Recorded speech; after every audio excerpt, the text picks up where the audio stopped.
接下来的节目是由花好月圆合唱团带来的2首歌曲。第一首歌《奉献》，他们以阿卡贝拉这种纯人声无伴奏的合唱形式，通过多声部的和声交织，展现了人生的无限可能性。奉献不仅是一首歌曲，更是一种情感的传递。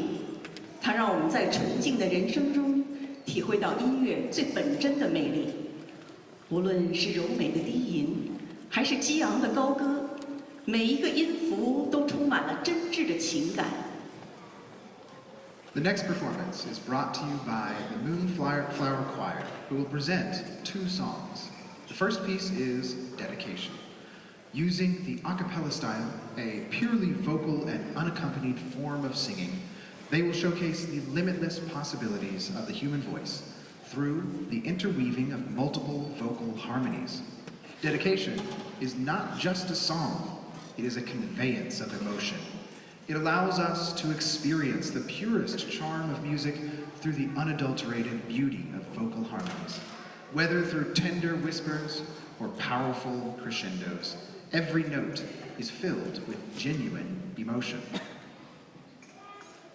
第2首歌《萱草花》，这首歌曲以其柔美的旋律和真挚的情感，表达了对母亲深深的感恩和思念。The second song is The Daylily Flower. With its gentle melody and heartfelt emotion, this piece expresses deep gratitude and longing for mothers. Please enjoy 2 songs performed by the Moonflower Choir. Let's welcome the conductor, Baolin Jiayi, piano accompanied by Tong Yao. 掌声有请指挥鲍林嘉怡，钢琴伴奏童谣。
Do